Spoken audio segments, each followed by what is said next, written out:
Hello, everyone, and welcome back for another discussion with Serious Mike. Today, I wanted to talk a little bit about the I don't know, maybe economics, maybe wealth distribution, billionaires, capitalism, these kinds of things.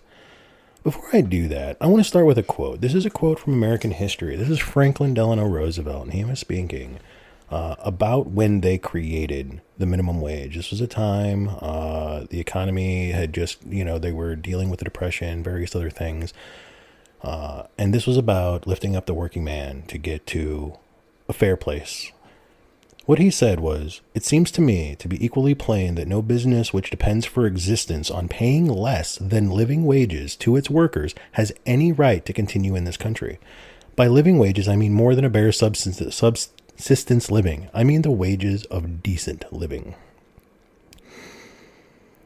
That's what started. That's where some people were at when we started minimum wage in this country. When we decided that we were too rich to allow people to basically be able to turn into slaves. And history's been very interesting since then. We did very well. That was, what was it, 36 or something that they passed that law. This was probably 1933 when he said this. So this would have been in the early stages, I guess, if I'm understanding this information correctly. But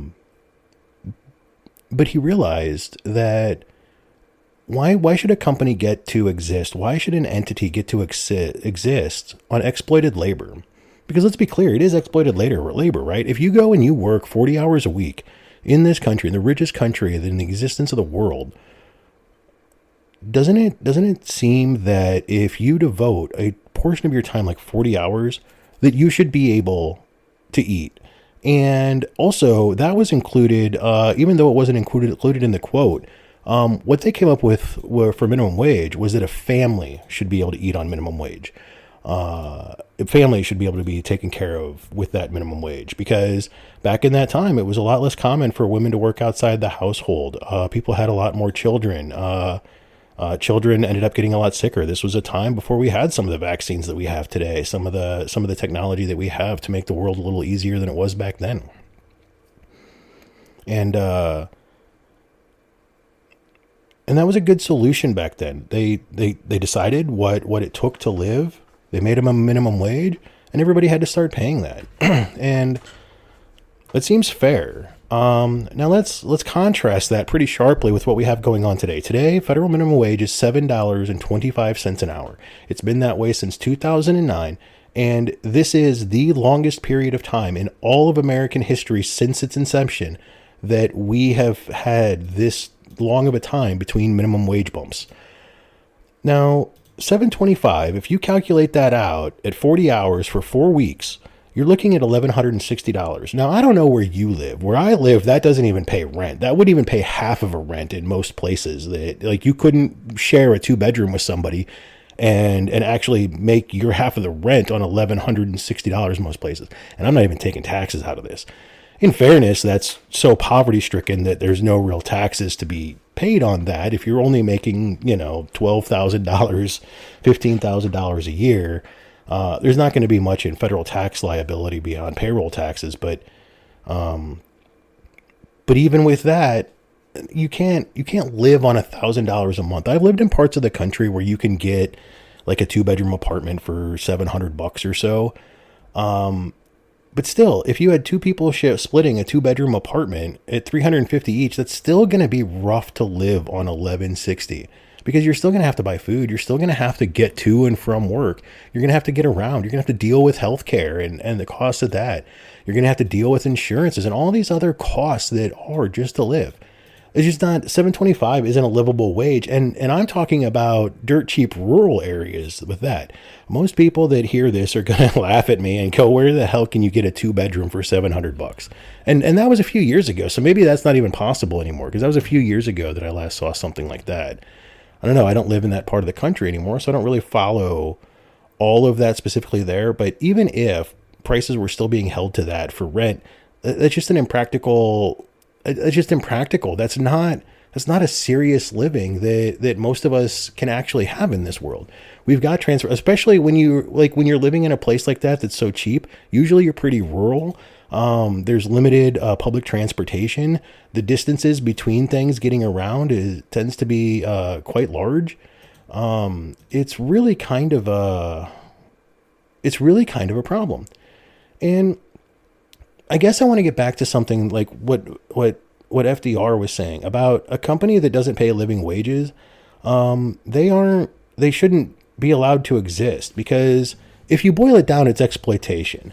And I guess I'm going to walk you through, just in case you don't see how it's exploitation, I'm going to walk you through a little bit more extreme examples of exploitation.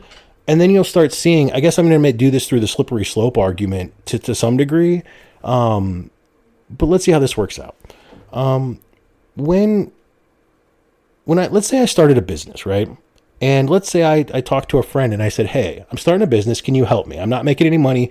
I can't afford to pay you anything. Would you help me out? Great. Friendship is what it is. I might be able to get a friend to help me 10 or 20 hours a week starting out my business. Let's say the business goes, and let's say I get to a point to where I'm making a living wage for myself, and I keep telling the buddy that, hey, I still need 10 or 20 hours out of you. I got a living wage now, but I still want that 10 or 20 hours out of you. Well, now it starts to start a little exploitative, doesn't it? It starts sounding like I'm reaping all the benefits. I'm doing all the things. Sure, maybe in this scenario I'm working more, but what does that matter? If I'm just taking 100% of everything, why not give that person, I don't know, the share of the work they contributed instead of nothing? It's exploitation. There's a point that it's exploitation.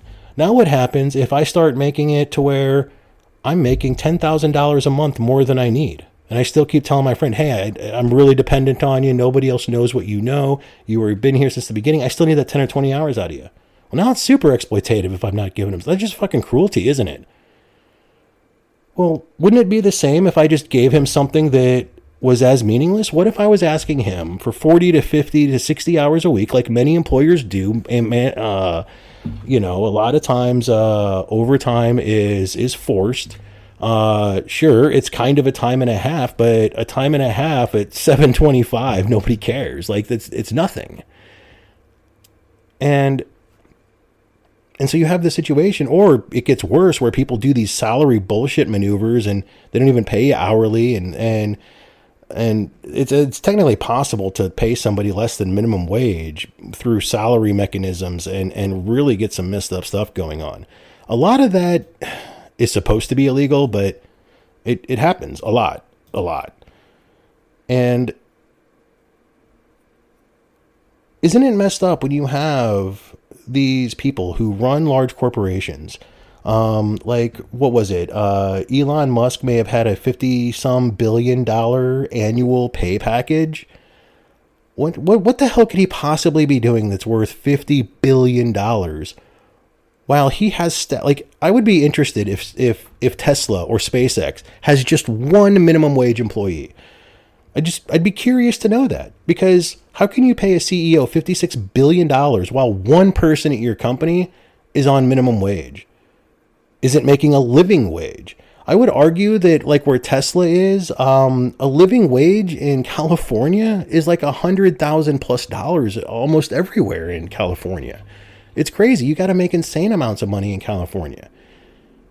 But instead, we let these billionaires and CEOs get away with screwing employees, pocketing all the money.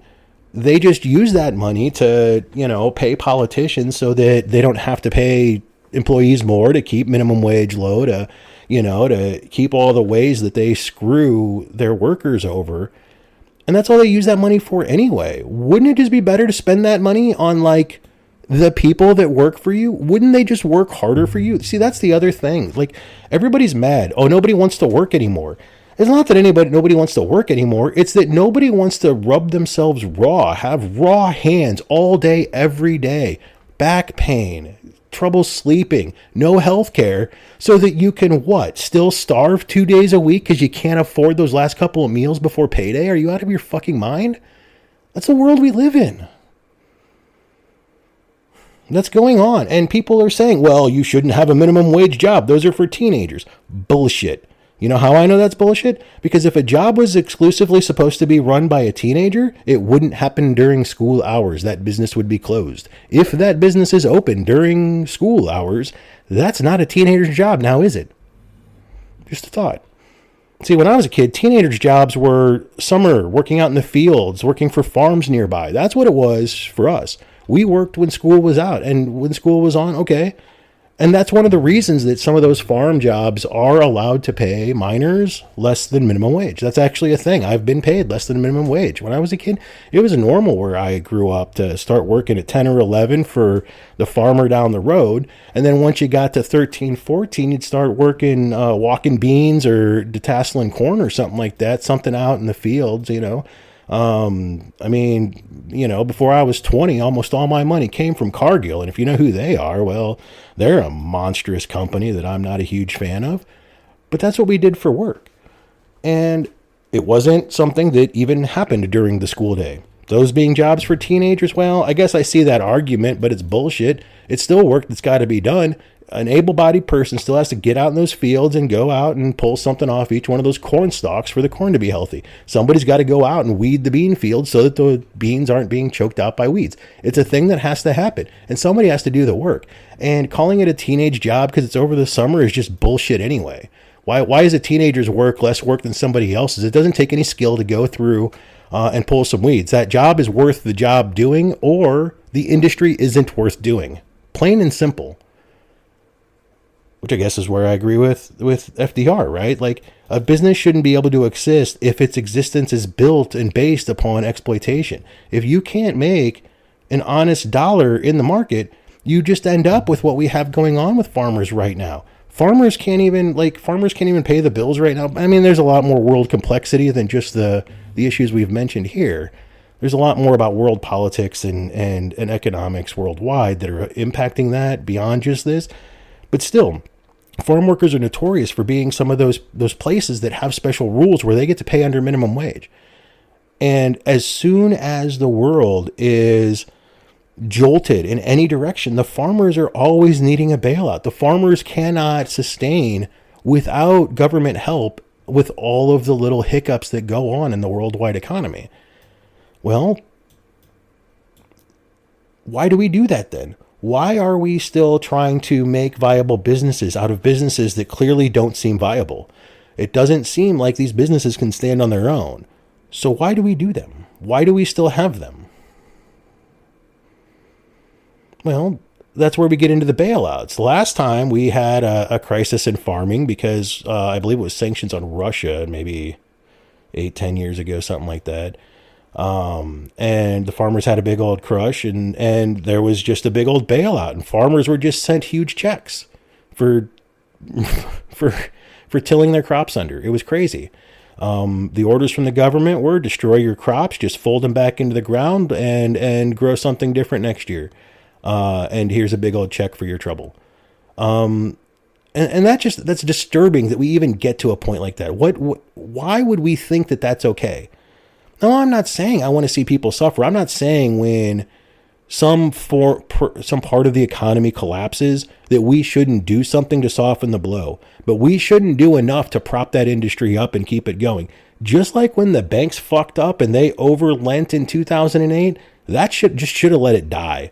Let the banks die. The ones that were risky, the ones that were greedy, not only do you take it from them, but you come after the criminals who did it all. You go after the people who made the decisions and walked away with their paychecks, their, golden parachutes, as they call it, tens of millions of dollars just to be a part of a bankruptcy in some cases. That's wild to me.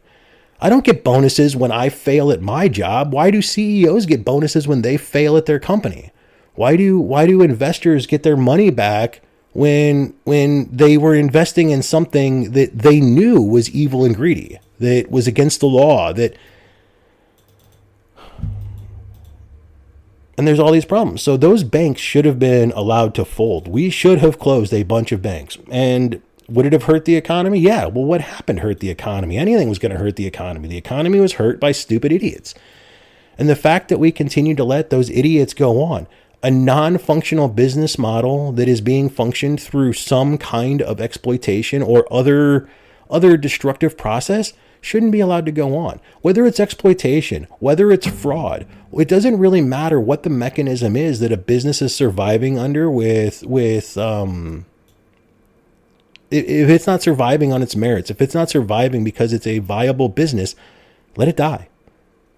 Because all we're doing is we're just propping up all these zombie businesses that are nothing more than facades for people to milk their own money from through usually illegal, but a lot of times just immoral. Like, not all things that are immoral are legal in our society. I mean, it's immoral to not pay somebody a living wage while asking them to work a full-time job. That's just immoral in my mind. I mean, we can agree to disagree or whatever. I don't know. I don't need everybody to accept everything I say as truth. But I don't understand how you could defend somebody who is hoarding, who has multiple yachts or, multiple private airplanes, unending resources, has been to Epstein Island 27 times, raping little children. Like, I don't really understand why people think that there's any answer other than shutting this shit down. We had a good system. We had a minimum wage. We had ways of increasing the taxes on where money just gets out of control. Back before Reagan, capital gains used to be a 75% tax. Now, if you just have money and you invest it, you only have to pay 15% tax on it as long as you follow certain rules, and it qualifies as this capital gains. Well, guess what? Virtually everything that billionaires make money on are simply taxed as capital gains, if it's even taxed at all. There's another game that billionaires play. They have billions in stocks. They get a loan. Well, a loan is an income, so you're not taxed on the loan. And then they just never pay the loan, and the loan gets paid with their stock at the time that they die, when their estate is being dealt with. Now, that sounds like, okay, fine, I guess the government will get its 15% then, but no, that's not how it works. At the time that they die, all of their assets switch over to, I don't remember what the term is, maybe it's base cost, or I don't remember exactly what the term is, but basically, nobody has to pay taxes on the capital gains that they made on whatever they have that are just capital gains assets. At the time you die, if you own capital gains assets, the capital gains just goes away. And that's wild to me. We just decide to not tax it because they died, because it's capital gains. And so a billionaire literally goes through life without paying taxes because they take all their pay as stocks. They take all of their, all their money, and it's always invested. And they literally have very little in the way of what counts as quote unquote income. And then they just have these assets, and they just borrow against those assets. And since borrowing isn't taxed, assets just get bumped up to the new cost of what they are on the day you die. And so there's no taxation then.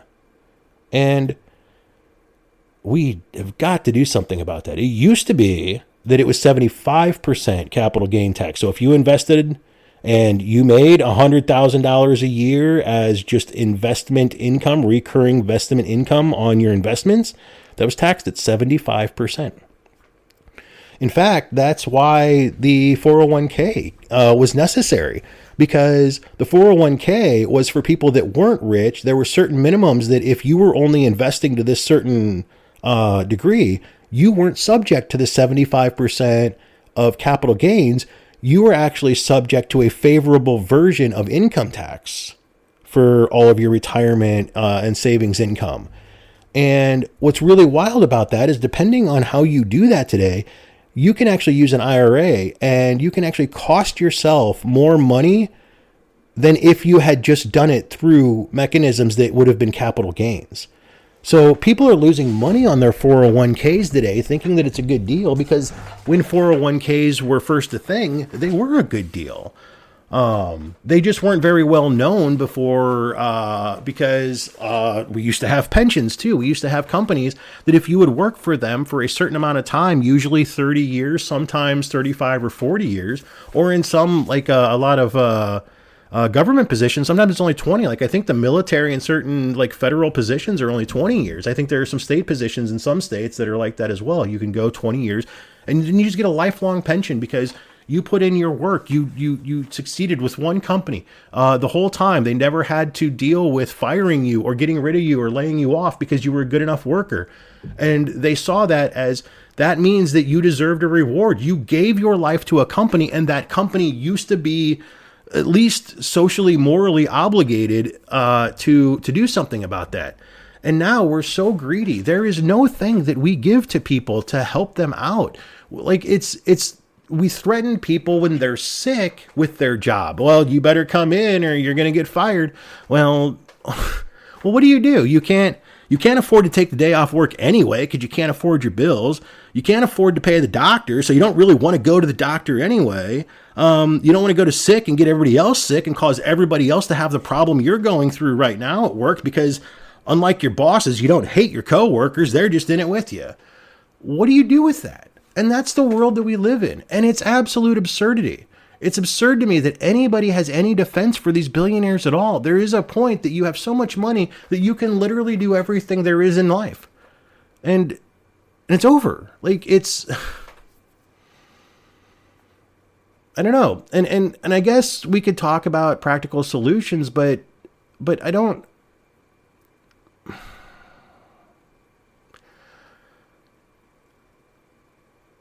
I mean, I suppose we could go through a list of a bunch of ideas that could maybe be solutions. We could go through a bunch of ideas that could maybe make progress or have meaning, or we could go through all those exercises. But at the end of the day, we know what works. We know that if we have a minimum wage set to if we have a minimum wage that is a livable wage, people will go out and work. They'll live their life and they'll have a great time. As a matter of fact, I think that would also be the solution to this quote unquote birth rate crisis we are all crying about. It's mind-boggling to me that rich people are literally so stupid that they do not understand that life is so hard that nobody can fathom the notion of taking responsibility for another human life when they can't even figure out how to take care of themselves because it's literally that hard out there. What do you do with that? How do you? So I literally think just bumping the minimum wage up to something reasonable. Now the problem is we live at a time where what would be the fair living wage? Well, I don't know. Where I live, we have a local minimum wage of $15 an hour. Well, that's roughly twice what we talked about before. You still couldn't have your own one bedroom working full time at minimum wage where I live. And even if you could, the landlords won't rent to you because they make you, have 3 times the net income of what would be made anyway. So the problem is, and I think this is one of the things that everybody notices, is one of the problems is it seems really uncomfortable to take and go, well, you know what, the minimum wage is $7.25, and the answer to actually solving this wealth distribution crisis in this country probably requires going to like $20 an hour for everyone. And that just, I actually see how uncomfortable that is. That, like, what do you mean double the minimum wage plus some, triple the minimum wage? Like, I mean, we're literally talking about, $7.25 goes to $21.75 if you triple it. I'm literally talking about tripling the minimum wage because that's literally how far behind we are. That's literally how long it's been since we've raised the minimum wage. And even when we've raised it in the past, it hasn't followed with the cost of living. But I think with one fell swoop, just changing the minimum wage, I literally think that puts us 5 years out from solving the cost of living crisis, as well as solving the birth rate crisis. I think both of those stop being crisis in 5 years if we just triple the federal minimum wage. I don't know. Maybe I'm naive. And you're right, the cost of things would go up. The cost of things are going up anyway. That's going to happen. So maybe you're right. Maybe the cost is going up too fast. Maybe we should preempt that and go ahead and hit a $25 or $30 an hour on there. And you think I'm sounding crazy, but I'm not really all that crazy because, like, literally Elon Musk has enough money that if we took all of his stuff away from it, that would be like $3 for everyone. So one single billionaire could actually make a difference of a monetary value that over 300 million Americans could actually participate in dividing that. We could divide out Elon Musk's money and we could probably all go out for a coffee together. Like, that's crazy to me. That's how much these people have. Some of them, not all of them have that much, but at the end of the day, when you're talking about 80% of the money being in I want to say it's the top 10% of people. The top 10% wealthiest people hold 80% of the dollars in the United States. That's not okay. That's not okay. The top 10% holding maybe 20 or 30%. Okay, I guess that makes a little bit sense. You're going to have some way that people are wealthy. And there were people that were wealthy back when minimum wage meant you could back in, I want to say it was 1960. I'd have to look this number up, but I want to say in 1960, that the average person could work a 40-hour minimum wage job and their take-home pay would be enough to, about a quarter of their take-home pay would be enough to pay an average one-bedroom rent. If we had a world where I could go get a job and work 40 hours and one quarter of that went to the roof over my head, we might be at a place where it solves all of our problems again. But that's not where we are. And I don't see us being anywhere near that for some time. But how do we get there? Because I agree, tripling the minimum wage just sounds bananas. I don't know. I like the idea of going back to 75% capital gains. I've heard people pitch ideas of just make it just a cutoff at $1 billion. Anybody who makes any dollar over $1 billion is taxed 100%, 1-for-1, assets included. So if you have $1 billion in assets and they go up 20%, well, guess what? You just lost 20% of everything you own for that. It just is.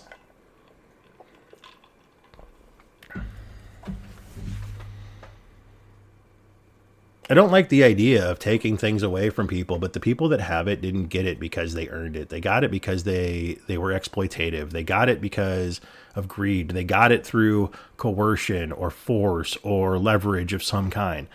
There was a corrupt manner where they got it. Nobody's earned $1 billion. That's not real.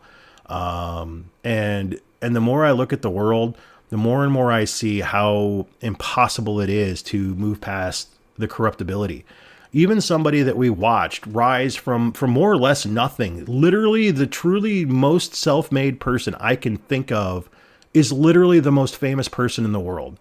And that's Taylor Swift. And even I don't think she deserves to be a billionaire. And what's worse is her latest release has been a fiasco. She put out jewelry that people are equating to having Nazi symbolism associated with it. I don't know what I think about all that. But what I do know is that she launched with some number of versions of her albums with different edits, different ways of arranging the music, I guess, or I don't know what it is.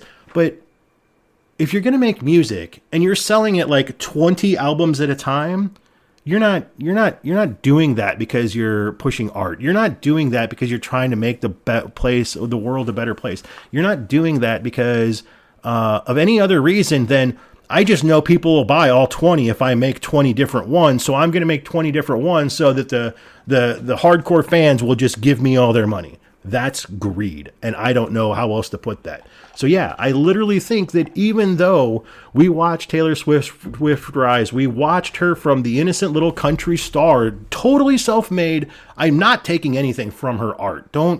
She's obviously popular and famous for a great reason. And she does deserve to make money off of that. She deserves a fair, great living like anybody else who wants to get up, go work hard. But come on, man. You're not telling me that it's not exploitative to know that you've got a cult-like fan base. Tell me it's not exploitative to merchandise as many things as you can just to get people to buy more. Tell me that's not greed. Tell me that's not exploiting the human mind and psyche. That's not about adding art to the world. That's not about creating beauty and furthering the existence of mankind. That's greed, plain and simple. And it's odd because I guess this is almost like a watershed moment for me, like a dam break moment for me, because I used to think that Taylor Swift might be the exception that proves the rule almost. I used to be on the fence about that. Maybe I lost track of it. Maybe it's been longer that she's been this greedy, or maybe it's just that I mean, I mean, she's all right. I'm not like a Swiftie or anything. I don't care. I don't buy CDs. Music isn't my thing. But at the end of the day, it somewhere along the line, she went from a wonderful creator with an amazing, fantastical, beautiful view of the world that she had a unique way of sharing.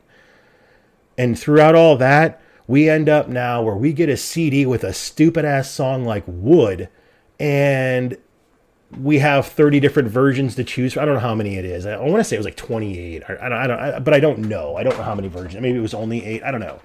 But there's all the other merchandise. Like it's just wildly uncomfortable to me that somebody would need to release 2 versions of their CD just so they could get double money out of some people. That's crazy to me. But having more than 4 or more than 8 or like that's just greed, plain and simple. There's no other way to put it. And so as I've been thinking about what we saw as this whole, latest disaster of Taylor Swift has started unfolding, is there's no such thing as a good billionaire. I don't even have the one proving the rule anymore. I don't have the one that I can look at and go, man, that person really worked hard since they were, literally teenaged, doing something, dumping all their effort and passion into, and maybe they earned something more than the rest of us. Well, yeah, I'm just not there anymore. I don't think that's true anymore. I don't know, man. I don't think so. And she's proven she's as corruptible as everybody. She's as corruptible as anybody else. She's willing to go the greed route. She's willing to do everything to build it all for herself. I don't know. I guess maybe I have an idealistic view of the world, but I kind of think that if something ever happened to me and I became a billionaire, I think I'm done doing things for money. I no longer need money. Why do I care about money at all anymore? I don't know. I think I'd put it all into a foundation, and be like, yeah, this is our foundation's mission statement, and I'll just run this until I die. And I'll get paid by doing that or whatever, or it'll pay my bills, or just whatever. I literally, now I say that, but once I get there, once I have $100 million, am I just going to be a greedy prick like everybody else? Well, maybe that's the reason I don't want $100 million. I don't really want these problems. And then there are people out there that are so great. They go out, they live the greatest life, and then they're the greatest people. There's this YouTuber I watch. He goes by Moist Critical. He's just a gaming streamer. He puts some other thoughts out on YouTube and things from time to time. Interesting guy. Well, recently he came out. He turned off all of his paid subscriptions. He turned off all the ways to donate to him. And he's literally just going to only take the ad revenue from anywhere that he can help from now on. There are a couple of places he says that he can't turn it off or whatever. He wishes he could. So he just set the thresholds really high to try to be off-putting to people to not do it. And he went through how much money he's made streaming and how much he makes from the ads. And he's like, I just don't feel good taking money from people anymore. I don't need their money. I got enough. And I think he's more in the tens of millions range. Like maybe he has $10 million. I don't know. That's what I'm guessing based on all the numbers, because he's got a business to run, and businesses cost a lot. So he may have shown many tens of millions as his income. And maybe he's made some through interest or whatever, but for the most part, I think a lot of that probably went to his staff. So I'm guessing he's got a few million, but who needs more than that? If you've got all your shit paid for, you've got a career where you're still making income, and you've got a couple million in the bank just growing interest or building up his real estate portfolio, what more do you really need than that? And I'd like to believe that's the category I'm in. I'd like to believe that's what I do. I don't even want to get to $1 billion. I don't want to have to make the decision of, well, what do? I've built $1 billion thing. And well, part of the problem becomes, well, that $1 billion thing is probably important enough to keep going on or to be worthwhile to go on. So I wouldn't want to toss it off to somebody who's going to run it into the ground. But I also don't think I'd want to keep taking people's money.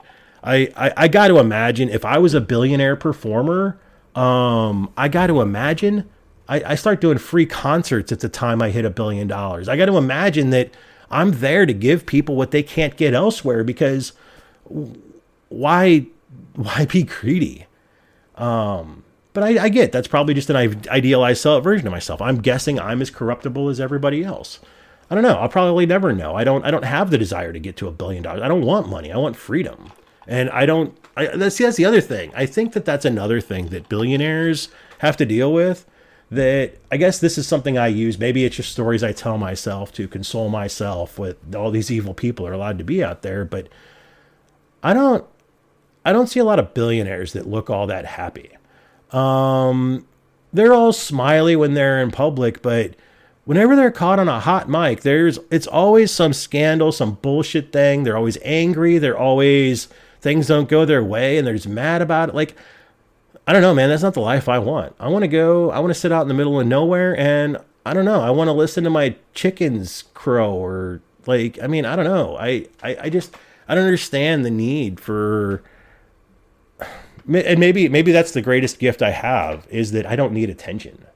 I don't need people to like me. I guess I shed that long ago. I was bullied in high school and I shed that need long ago. And I guess if I had $1 billion, I don't know, maybe I'd like the attention too. I don't know. Like, I don't know. I don't know what the answers are. But I don't really believe that billionaires are really all that happy. I think that they're stuck in a world of greed. I think they're stuck in a world of watching their beans and counting their beans. Like even literally I have no followers right now. I'm doing a podcast. I tried YouTube before this. And nobody pays attention to me. And even I worry how much I worry about that. I'm not doing this because of the numbers. I'm doing this because maybe somebody will come along and learn something. Maybe I'll interact with the world in a way that has meaning and use and value. And good things just come when you're out there trying to interact with the world in a positive way. But I get caught up in the numbers because I like math. I like analytics. I like the study of things. I used to be a computer programmer. Pattern studying and problem solving are literally some of my greatest skills.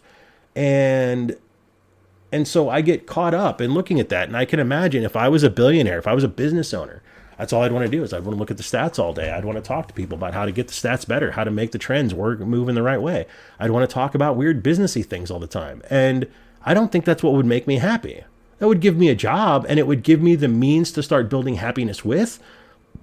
But I don't want stress as a life.